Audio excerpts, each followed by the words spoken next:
नमस्कार।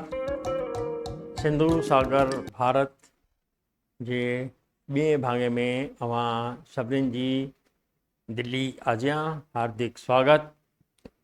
असां हाणे ॿुधी रहिया आहियूं मुंहिंजे कहाणी संग्रह 100 वण जूं कहाणियूं। कुझु कहाणियूं तव्हां पहिरीं ॿुधियूं आहिनि, उन्हनि ते तव्हांजा राय मूंखे मिली रहिया आहिनि।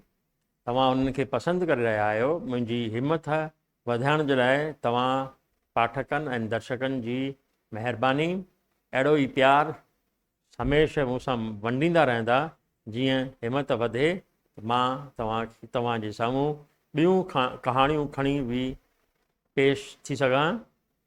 हींअर मां तव्हांखे पहिरीं मुंहिंजे हिन कहाणी संग्रह जूं कहाणियूं ॿुधाए रहियो आहियां। कुझु ॾींहंनि खां पोइ मुंहिंजियूं नयूं कहाणियूं जेके अणछपियल आहिनि उहे बि तव्हांजे साम्हूं मां खणी ईंदुसि। त अचो हिन संग्रह जी हिकु ॿी कहाणी था ॿुधूं। ॾोर छाजी आहे, कहिड़िन जी आहे, इहो कहाणी ॿुधंदा तव्हांखे ख़बर पवंदी। त अचो ॿुधूं था कहाणी ॾोर।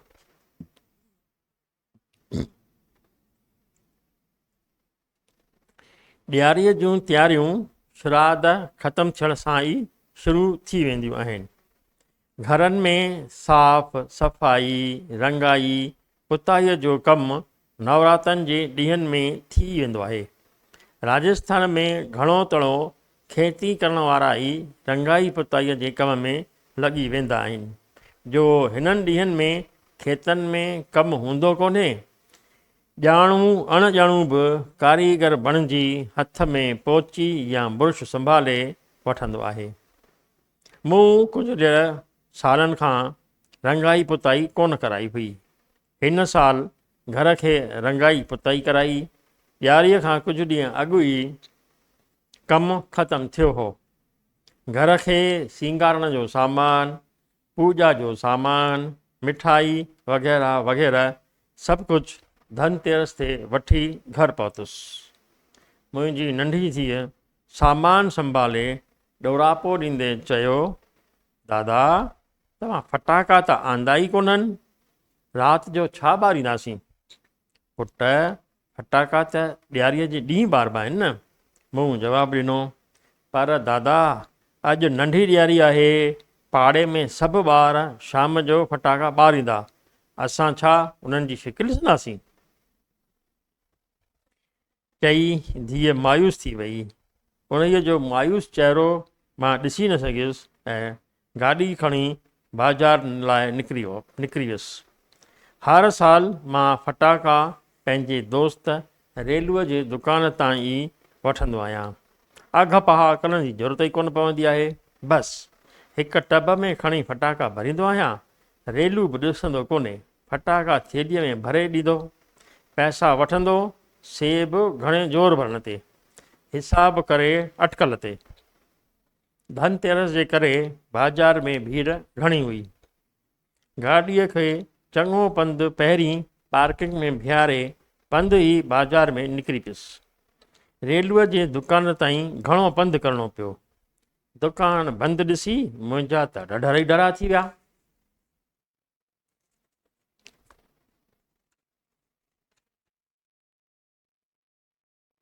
साईं सुख करे, दुकान अॼु छो बंदि अथसि? आसे पासे वारा बि कुझु जवाबु ॾेई न सघिया। मूंखे संझा खां अॻु घर पहुचणो हो, सो झटपट ॿियो दुकान ॻोल्हे फटाका वरिता। अॼु अहसासु थियो त रेलू केतिरा न सस्ता फटाका ॾींदो हो। घर अची फटाकनि जी थेली रखी घर वारे खे चयो, अॼु रेलूअ जो दुकान बंदि हो, फटाका ॿिए दुकान तां वरिता आहिनि। छा त महांगाई आहे। रेलू त रुॻो नाले में पैसा वठंदो हो। तो वटि रेलूअ जो मोबाइल नंबर आहे या घर जो फ़ोन नंबर अथई? फ़ोन करे पुछी वठांसि, सभु सुख त आहे। भाई दोस्त तव्हांजो ऐं फ़ोन नंबर वरी मूं वटि। हींअर नज़र में रुधल आहियां, पोइ ॾिसां थी किथे डायरीअ में लिखियलु हूंदो। डायरी पई ॻोल्ही, मूंखे त मिले कान थी। सफ़ाईअ खां पोइ अलाए किथे रखी छॾी अथई। हींअर त छॾियो लाई वेठी ठाहियां। पत उड़जी वई त तव्हां ई चवंदा त लाई ठाही अथई। ॻाल्हि आई वई थी वई। ॾियारीअ जी पूॼा खां पोइ फटाका ॿारींदे वरी रेलू यादि पियो।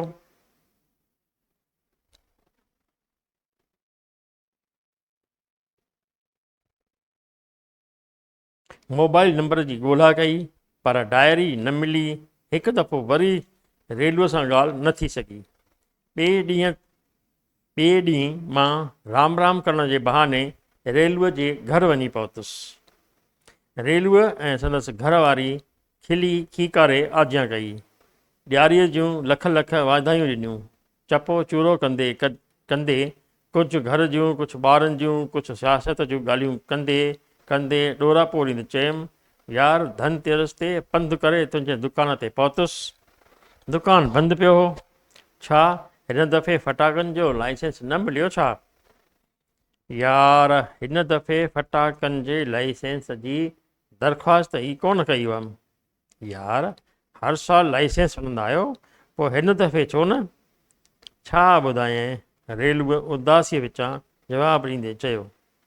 यार लाइसेंस जी दरख़्वास्त बाबे जे नाले सां कंदा आहियूं। हाणे बाबो रहियो कोन्हे। बाबो हूंदो हो त सभिनी जी खुड़ी तपाईंदो हो।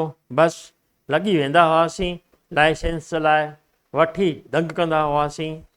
असीं सभु भाउर त पंहिंजे पंहिंजे नौकरी में पूरा आहियूं। कंहिंखे बि फ़ुर्सत नाहे ऐं न वरी ज़रूरत। तंहिं करे पोइवारी केरु करे? त पोइ दुकानु? मां सुवालु पूरो करियां तंहिंखां पहिरीं रेलूअ चयो छा ॿुधायं, दुकानु ख़ाली करे मालिक खे ॾेई छॾियो आहे। हाणे त असां भाउरनि जो मिलण ई कंहिं ॾिण वार ते थींदो आहे। ईअं छो भला? यार सभु रहूं था परे परे। बाबो हो त उन्हीअ जे बहाने ऑफिस मां मोटंदे दुकान ते वञणु थींदो हो त सभई भाउर बि मिली वेंदा हुआसीं। बाबे खां पोइ दुकानु बंदि थी वियो त मिलणु जुलण बि बंदि थी वियो आहे। हाणे त असांजे विच जी डोर ई टुटी पई आहे।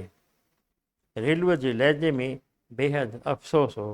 मूं चयो त छा पोइ बाबे खां पोइ अव्हांजो परिवार जुअराणे अटे वांगुरु ई रहंदो? इन्हीअ खे पहिरीं वांगुरु नथो करे सघिजे? यार मूंखे त को रस्तो ॾिसण में नथो अचे। मूं चयो दोस्त, सभिनी भाउरनि ऐं भेनरुनि में तूं वॾो आहीं।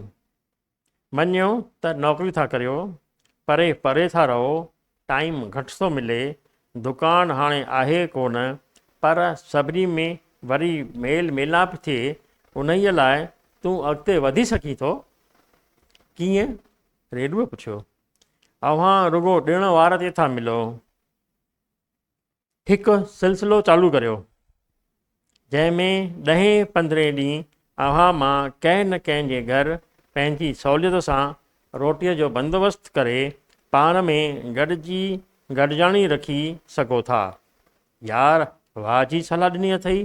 अॼु ॾियारीअ जे मौक़े ते पंहिंजे घर मां ई थो शुरूआति कयां, पोइ त बसि। रेलूअ उन महिल ई पंहिंजे टिनी भाउरनि ऐं टिनी भेनरुनि खे राति जे रोटीअ जी दावत ॾेई घर घुराए वरितो।